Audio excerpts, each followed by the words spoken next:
آج کی اس مختصر مجلس کے اندر ہم مفتی اعظم عرب و عجم مفتی فضل احمد چشتی صاحب زید الشرف کے ایک اعلان کے متعلق چند وضاحتی کلمات پیش کریں گے۔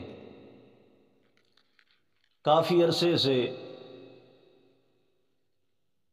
استاد صاحب قبلہ کی جانب سے ایک مسئلہ پر پیش کردہ تحقیق کو کچھ افراد نے، جن کے باطن کے اندر رفض گردش کر رہا تھا، انہوں نے غلط فہمی کی بنا پر یا اس باطنی خبث کی بنا پر غلط رنگ دے کر عوام کے اندر اس کو پیش کرنا شروع کیا اور کہا کہ چشتی یزید کا دفاع کرتے ہیں، یزید کو اچھا کہتے ہیں، حالانکہ اس بات کا حقیقت سے کوئی تعلق نہیں ہے۔ ہم نے اپنی اس کتاب بیعت یزید سے انکار کا سبب اس کتاب کے شروع میں یزید کو پلید لکھا ہے، اور اس کتاب کے آخری صفحے پر اپنے موقف کا خلاصہ جو پیش کیا ہے وہ صفحے کے آخر میں موجود ہے۔ ہم نے یہ بتایا کہ ہم دفاع اس کتاب کے اندر یزید کا نہیں کر رہے، صحابہ کرام کا دفاع کر رہے ہیں، اور اس کتاب کے اندر دفاع صحابہ کیا گیا، یزید کا دفاع نہیں۔ یزید کو آج بھی ہم پلید کہتے ہیں، کل بھی پلید کہتے تھے اور پلید کہتے رہیں گے۔ یزید کو ہم پاک نہیں مانتے، اور کسی نے بھی یزید کو پاک نہیں کہا، اور یزید کا کسی نے بھی دفاع نہیں کیا۔ بات یہ ہے کہ ہم یزید کو پلید مانتے ہیں ایک وقت سے۔ اگر کہا جائے کہ یزید پیدائشی ہی کافر فاسق تھا، وہ شروع سے ہی پلید تھا، تو اب اس طریقے سے صحابہ کرام کا دفاع ممکن نہیں رہے گا،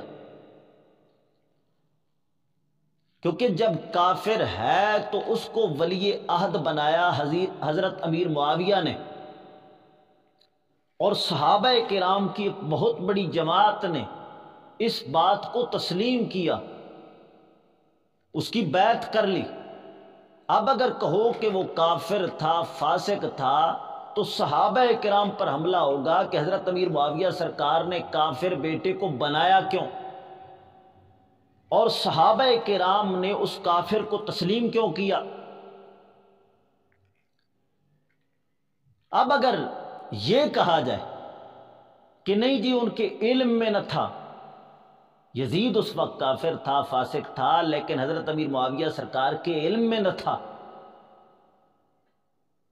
تو اس طرح کہہ کر بھی صحابہ کرام کا دفاع ممکن نہیں رہ سکتا، کیونکہ یہ کہا جائے کہ ان کے علم میں نہ تھا تو پھر سوال ہوگا کہ بتائیے جن حضرات نے، 5 حضرات نے یزید کی اس وقت بیعت نہ کی اور یزید کو اس وقت تسلیم نہ کیا، انہوں نے کچھ منہ سے کہا ہے یا ویسی ہی بیعت نہ کی، بس چپ کر کے بیٹھے رہے؟ جنہوں نے بیعت نہ کی کوئی وجہ تو بیان کی ہوگی کہ ہم کیوں نہیں بیعت کرتے۔ اب اگر وجہ نہیں بیان کی تو پھر ان کا دفاع نہیں ہو سکے گا کہ جب کافر بن رہا ہے اور انہوں نے ایک لفظ تک نہ کہا، چلو ان کو تو علم نہیں ہے لیکن ان کو تو علم تھا، انہوں نے کیوں نہیں کہا؟ پھر ان 5 حضرات کا دفاع، حضرت امام حسین، حضرت عبداللہ بن زبیر، یعنی ان صحابہ کرام کا دفاع نہیں ہو سکے گا کہ جب وہ کافر، اس کافر کو ولی عہد اور اس فاسق کو ولی عہد بنایا جا رہا ہے۔ چلو بنانے والے کو تو علم نہیں ہے لیکن ان کو تو علم ہے، انہوں نے کیوں نہیں بتایا؟ اب اگر کہو کہ بتایا، انہوں نے وجہ بیان کی کہ ہم بیعت اس وجہ سے نہیں کرتے، یہ فاسق ہے، یہ کافر ہے، تو اب تو بیان کر دیا۔ اب صحابہ کرام، حضرت امیر معاویہ سرکار اور دوسرے صحابہ کرام جو بنانے والے تھے، اب ان کا دفاع پھر نہیں ہو سکے گا۔ چلو پہلے تو علم نہ تھا، اب تو بتا دیا گیا۔ یعنی صحابہ کرام کا دفاع اس موقف کے بغیر ممکن ہی نہیں ہے۔ اور یہ حقیقت ہے، یہ نہیں ہے کہ ہم نے فقط صحابہ کرام کے دفاع کے لیے یہ بات کڑی ہے، یہ حقیقت ہے کہ کوئی صحابی بھی آج تھوڑی سی دین کی غیرت رکھنے والا بندہ کسی بدعقیدہ کے پیچھے نماز نہیں پڑھتا۔ اگر یہ جذبہ ہمارے دلوں کے اندر موجود ہے تو صحابہ کرام کے بارے میں ہم کیا یہ گمان کر سکتے ہیں کہ ہم تو ایک فاسق کو اپنے مصلی کا امام نہ بنائیں، لیکن صحابہ کرام کے سامنے ایک کافر کو بادشاہ بنایا جا رہا ہے، خلیفہ بنایا جا رہا ہے، اور سارے صحابہ کرام چپ کر کے بیٹھے ہوئے ہیں۔ صحابہ کرام کے بارے میں یہ گمان نہیں کیا جا سکتا۔ ہم نے اپنی اس کتاب کے اندر یہ پیش کیا کہ یزید اس وقت فاسق نہ تھا، بعد میں فاسق ہوا، یعنی جب تخت پہ بیٹھ گیا، حکومت کے نشے میں آ کر ساری باتیں اس کے اندر پیدا ہو گئی، لیکن پہلے فاسق نہ تھا۔ اب اس میں دفاع یزید کا نہیں ہے، دفاع صحابہ کرام کا ہے۔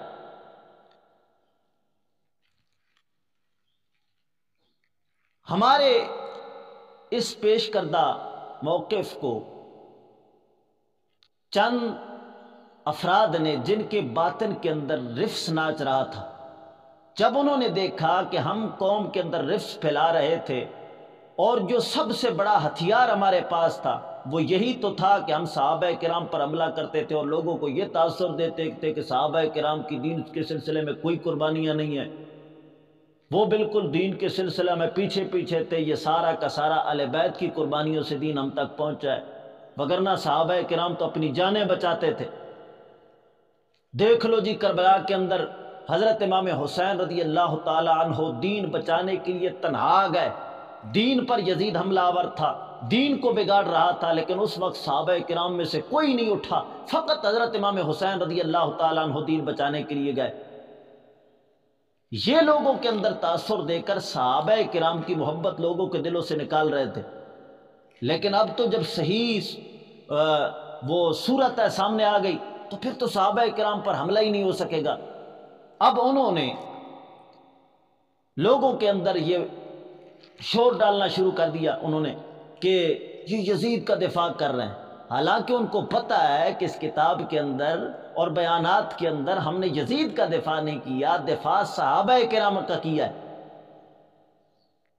لیکن یہ صحابہ کرام پر حملہ کرنا چاہتے تھے، چونکہ ان کے راستے مسدود ہو رہے ہیں، اس وجہ سے یہ شور اور واویلا ڈال رہے ہیں۔ ان کے دل کے اندر صحابہ کرام کی دشمنی ہے۔ وہ پنڈی کا ایک چوہا ہے، اس نے اپنے بیان کے اندر، ایک بیان کے اندر اس نے کہا ہے حضرت امیر معاویہ رضی اللہ تعالیٰ عنہ نے یزید کو ولی عہد بنایا، وہ کہتا ہے یزید کو تو نماز نہیں آتی تھی، یعنی یہ حملہ اب یزید پر نہیں ہے، یہ حملہ حضرت امیر معاویہ پر ہے کہ انہوں نے اپنے بیٹے کی محبت میں ان کو ولی عہد تو بنا دیا لیکن نماز تک نہ سکھائی۔ یہ حملہ حضرت امیر معاویہ پر ہے، یزید پر نہیں ہے۔ اور اس پنڈی کے بدروح، اس کا جو پیر ہے، پیر نصیر نے اپنی کتاب نام و نسب کے اندر یہ بات لکھی، کہتا ہے کہ میں اگر معاویہ کے پول کھولوں تو تمہارے رونکڑے کھڑے ہو جائیں۔ یہ الفاظ بتا رہا ہے کہ ان کے دل کے اندر صحابہ کرام کی دشمنی ہے، وہ صحابہ کرام کا بغض دل میں رکھتے ہیں۔ اب ان کو درد اس بات کا نہیں ہے کہ ہم نے اس مسئلہ کے اندر اپنی تحقیق پیش کی ہے یا یزید کا ان کو دفاع نظر آیا، ان کو فقط اپنا درد ہے کہ ہم جس راستے سے رفس پھیلانا چاہتے تھے وہ راستہ مسدود ہو رہا ہے۔ اب خانے وال کے ایک جاہل اجہل فرد عبد الحمید خانے والی، اس نے کئی جگہ پر مفتی صاحب قبلہ کو بدنام کرنے کی کوشش کی اور مناظرے کے چیلنج کیے کہ میں مناظرہ کرتا ہوں، میں ثابت کروں گا کہ وہ یزیدی ہیں اور انہوں نے یزید کی حمایت کی ہے۔ مفتی صاحب قبلہ نے پہلے تو اس کو منہ نہ لگایا، کیونکہ وہ انتہائی جاہل شخص تھا، فقط شہرت چاہتا تھا کہ میری جو ہے بات چیت مفتی صاحب سے چلے تو میری شہرت ہو جائے گی۔ آپ نے اس کو منہ نہ لگایا، لیکن جب وہ عوام کے اندر بہت ہی غلط فضا قائم کرنے لگا تو مفتی صاحب قبلہ نے اس کے چیلنج مناظرہ کو قبول کیا۔ بس کیا تھا، جب مفتی صاحب کی جانب سے اعلان ہوا کہ ہم مناظرہ کے لیے تیار ہیں اور فلاں جگہ انشاءاللہ العزیز مناظرہ ہوگا، بس تاریخ بتا دو اور تیار ہو جاؤ۔ اس خانے والی کو تو ایسا سانپ سونگا کہ ایک لفظ تک نہیں کہہ سکا کہ میں مناظرہ کروں گا نہیں کروں گا، کتنے دنوں کے بعد کروں گا، کیسے کروں گا، بالکل ایک لفظ تک نہ کہہ سکا اور نہ ہی کہہ سکتا ہے۔ اس کا ایک ٹٹو ہے بدروح پنڈی کا، اس نے اس کی یہ صفائی دینا شروع کی کہ نہیں جی وہ پاکستان میں ہے ہی نہیں، وہ باہر گئے ہیں اور انہوں نے میدان کو خالی دیکھ کر پیچھے سے چیلنج کیا ہے۔ اور یہ اس وجہ سے وہ کہہ رہا ہے تاکہ لوگوں کو کچھ نہ کچھ لوگوں کے دلوں کے اندر ہماری قدر رہ جائے کہ جی نہیں جی وہ تھے ہی نہیں، اس وجہ سے انہوں نے پیچھے سے چیلنج کیا اور مفتی صاحب اس وجہ سے۔ نہ، ہم نے یہ نہیں کہا کہ مناظرہ جو ہے وہ ایک ہفتے کے اندر اندر ہوگا۔ اس چیلنج مناظرہ کے الفاظ اردو میں آپ سماعت فرمائیے، اس کے اندر مفتی صاحب قبلہ نے یہ کہا کہ تم جوابی کلپ جاری کر دو کہ کون سی تاریخ ہوگی، کون سا وقت ہوگا، اعلان کر دو۔ اب اگر وہ ادھر نہیں ہے، عمرے پر گئے ہیں، اس وقت ادھر تھے، چلو اب عمرے پر اگر چلے بھی گئے ہیں تو وہ ادھر سے بھی تو کلپ جاری کر سکتے ہیں کہ جی میں عمرے پر آیا ہوں اور جب واپس آؤں گا مناظرہ ضرور کروں گا۔ وہاں پر انہوں نے کیوں قفل مدینہ لگا لیا ہے؟ پہلے جب وہ عمرے پر گئے تھے 18-19 میں، اس وقت وہاں سے وہ کلپ نہیں جاری کرتے رہے، اب بھی کلپ جاری ہو سکتا ہے، کیوں نہیں کرتے؟ ان کو پتہ ہے کہ اب ہماری شکست مقدر بن چکی ہے، لہٰذا اس بدروح کا یہ تاثر دینا کہ وہ یہاں پر نہیں ہے اس وجہ سے کلپ نہیں جاری کر سکتے، کلپ یہاں پر ہی نہیں وہاں سے بھی جاری کیا جا سکتا ہے۔ اور دوسری بات، تم نے کہا کہ انہوں نے جگہ کا تقرر خود کیا ہے، اصول مناظرہ کے خلاف ہے، لیکن میں عرض کروں گا جگہ کا تقرر ہم نے خود نہیں کیا، جگہ کے تقرر کے سلسلہ میں تمہارے خانے والی اور دوسرے جو چیلنج کرنے والے حضرات ہیں انہوں نے ہمیں خود اختیار دیا ہے۔ خانے والی کا وہ چیلنج سن سکتے ہیں، جہاں جہاں اس نے چیلنج کیا اس نے کہا ہے کہ جتھے چاہو پیڑ لا لو، اور یہ ٹوکے والا ہے، یہ بھی کہہ رہا ہے کہ جہاں چاہو میدان لگا لو۔ مولوی فضل ہوئے جتھے مرضی پیڑ پالے، لہٰذا جگہ کے تقرر کے سلسلہ میں یہ اختیار تم نے ہمیں دے دیا ہے، اس وجہ سے ہم نے جگہ کا تقرر خود کیا ہے، لہٰذا جگہ کے تقرر کے سلسلے میں تم نہیں کہہ سکتے کہ ابھی بات چیت ہوئی ہی نہیں ہے تو جگہ کا تقرر تم نے پہلے کیوں کیا۔ یہ جگہ کے تقرر کے سلسلہ میں اختیار تم نے ہمیں دے دیا، اس وجہ سے ہم نے جگہ کا تقرر کیا۔ اور جگہ کو پھر لاہور کے بجائے اس جگہ کو کیوں ہم نے مختص کیا؟ وجہ یہ تھی کہ اس کے زیادہ جو چیلنج ہیں وہ اسی علاقے کے ہیں، اور آخری جو اس کا چیلنج تھا وہ بھی بارو شریف اسی علاقے کا تھا، اس وجہ سے ہم نے وہ علاقہ مقرر کیا کہ جہاں پر اس نے زیادہ بڑکھے ماری ہیں وہیں پر مناظرہ ہوگا۔ اب پنڈی کے اس چوہے کا بک بک کرنا اور کہنا کہ جی ہم سے انہوں نے پوچھا نہیں ہے اور خود ہی جگہ کا تقرر انہوں نے کر دیا ہے، یہ غلط ہے۔ میں نے بتا دیا کہ جن سے ہم نے بات چیت کرنی ہے اور جن سے مناظرہ ہونا ہے یہ اختیار انہوں نے ہمیں خود دیا ہے، اس وجہ سے جگہ کا تقرر ہم نے کیا ہے۔ باقی تیری حیثیت کیا ہے، تیری اوقات کیا ہے؟ تو کہتا ہے جی میں نے بھی چیلنج کیا تھا، میں نے بھی چیلنج کیا تھا، میرا چیلنج انہوں نے قبول نہیں کیا۔ تیری اوقات کیا ہے؟ تو مناظرہ کرنے کی اہلیت رکھتا ہے؟ تو وہی تو ہے جو شیعہ کی مجلس میں گیا اور وہاں پر مناظرہ اور جو شہرت کی تجھے شوق تھی وہ کمانے کے لیے گیا. ایک چھوٹا سا لڑکا ہے جس نے ٹائی پہنی ہوئی ہے، پینٹ پہنی ہوئی ہے، شیعہ کا چھوٹا سا لڑکا، تیری اس نے ایسی مٹی پلیت کی، تیری نسلیں یاد رکھیں گی. اور تو پھر اتنا بے غیرت ہے، اتنا بے شرم ہے. خسرو جتنی بھی تیرے اندر غیرت اور شرم نہیں ہے. خسرا بھی جب اس کی شلوار اترتی ہے وہ بھی نظریں نیچے کر لیتا ہے شرم کے مارے، لیکن تو وہ ہے کہ تیری شلوار اس نے اتار کے رکھ دی اور تو کہتا ہے دیکھا میں نے کیسے پارٹ ادا کیا. اور خود پھر وہ ویڈیو لوگوں کے اندر تقسیم کر رہا ہے، جی میں گیا تھا، جی میں نے. تو نے کیا وہاں پر کئی ماری ہے؟ اتنا اس نے تجھے ذلیل کیا. اور سامعین خود دیکھیں گے، میں آخر میں اس کا ڈسکرپشن کے اندر اس کا لنک دوں گا، سامعین ضرور سنیں اور دیکھیں کہ شیعہ کے اندر کیسے یہ ذلیل ہوا ہے. اور پھر اتنا خبیث کہ وہ سیدنا صدیق اکبر پر تبرہ کر رہا ہے. وہ شیعہ سیدنا صدیق اکبر کو مشرک اور اس طرح کے جملے سیدنا صدیق اکبر کے بارے میں، صحابہ کرام کے بارے میں کہہ رہا ہے، اور یہ اس کو کہتا ہے یاری صاحب یاری صاحب یاری صاحب. یہ تیرا صاحب ہے؟ یہ تیرا باپ لگتا ہے جس کو صاحب صاحب کہہ رہا ہے؟ اور پھر کہتا ہے جی ہم فکر رضا کو نہیں چھوڑ سکتے، اعلیٰ حضرت سرکار کا دامن نہیں چھوڑ سکتے. بتائیے جو فاسق کی اس طرح تعظیم کرے، فاسق کی تعظیم کرے، اس کے بارے میں امام اہل سنت سرکار کا کیا فتویٰ ہے؟ اور تو اس کافر شیعہ کی تعریف کر رہا ہے اور اس کو صاحب صاحب کہہ رہا ہے. حالانکہ حدیث مبارکہ کے اندر آتا ہے، حضور اکرم صلی اللہ تعالی علیہ وسلم نے فرمایا اذا مدح الفاسق غضب الرب واہتز له العرش. فرمایا جس وقت فاسق کی تعریف ہوتی ہے اللہ تعالیٰ کا غضب نازل ہوتا ہے اور عرش الہی ہلنے لگتا ہے. اور تو اس کو صاحب صاحب کہہ رہا ہے. وہ تیرا صاحب ہے؟ جب اہل سنت سے تو بات کرتا ہے تو پتہ نہیں نام ٹیڑے کہہ کر کے پکارتا ہے اور اس کو صاحب صاحب کہہ رہا ہے. جو صحابہ پر تبرہ کرے وہ تیرا صاحب ہے؟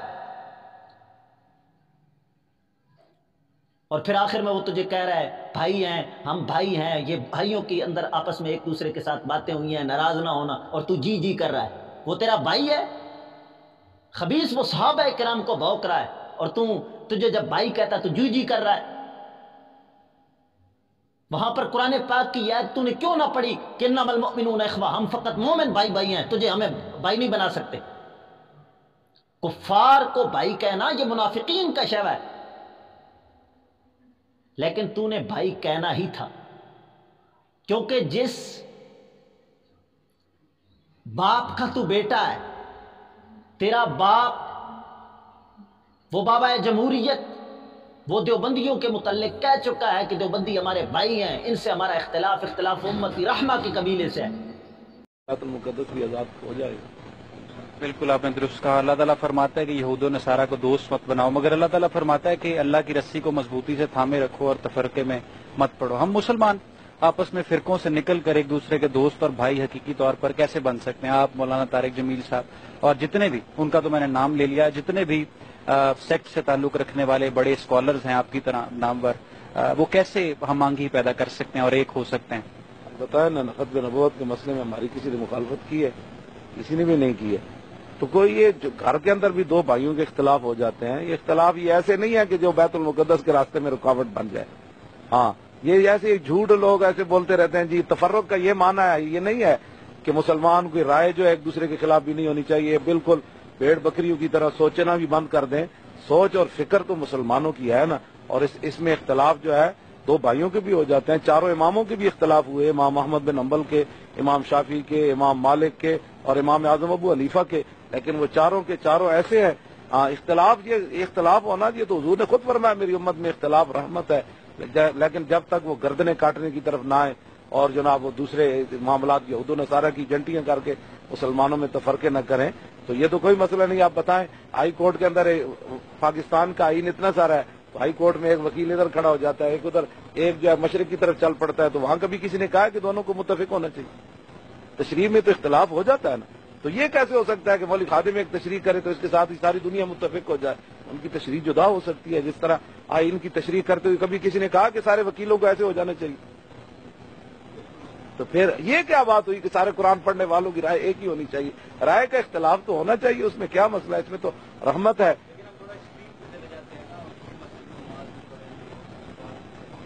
اس کو بھی حل کیا جا سکتا ہے. جب دین آئے گا نا, دین تو ایسے حل کرے گا سارے. اماموں کے اختلاف کی طرح ہے. تو اعلیٰ حضرت سرکار کی بات کرتا ہے اور دینی غیرت کی بات کرتا ہے. بتائیے بابا جمہوریت جو تیرا باپ ہے اس کے متعلق بتائیے امام علیہ سنت سرکار کا کیا فتویٰ ہے. اعلیٰ حضرت سرکار نے تو فرمایا جو دو بندیوں کے کفر میں شک کرے, من شک فی کفری بعضابی فقط کفر, جو ان کے کفر میں شک کرے وہ کافر ہے. اور تیرا باپ کہہ رہا ہے کہ ان سے ہمارا بھائیوں کا اختلاف ہے, اختلاف امتی رحمہ کے قبیلے سے ہے. اگر تیرے اندر غیرت ہے, ذرا بر بھی دینی غیرت ہے, تو بتائیے, ضرور کہنا کہ اس پر امام علیہ سنت سرکار کا کیا فتویٰ لگتا ہے. لیکن تو نہیں کہے گا, کیونکہ تیری دشمنی جو ہے دین سے ہے, دین والوں سے ہے. تیرے باپ جس طرح بھی دین کے خلاف بھونکتے رہیں, تو دین کی غیرت رکھ کے ان کے خلاف کوئی جملہ نہیں کہہ سکتا. لہذا خبیث انسان, ہم نے نہ ہی تجھے مخاطب کیا اور نہ ہی مخاطب کریں گے. تو اپنے باپ کو باہر نکال کہ وہ اپنا کلپ جاری کرے کہ میں مناظرے کے لیے تیار ہوں. بات ہماری تیرے سے نہیں ہے, بات تیرے باپ سے ہے. اگر تو حلال کا ہے تو اپنے باپ کو ضرور باہر نکال کہ وہ مناظرہ کے لیے تیار ہو جائے. وآخر دعوانا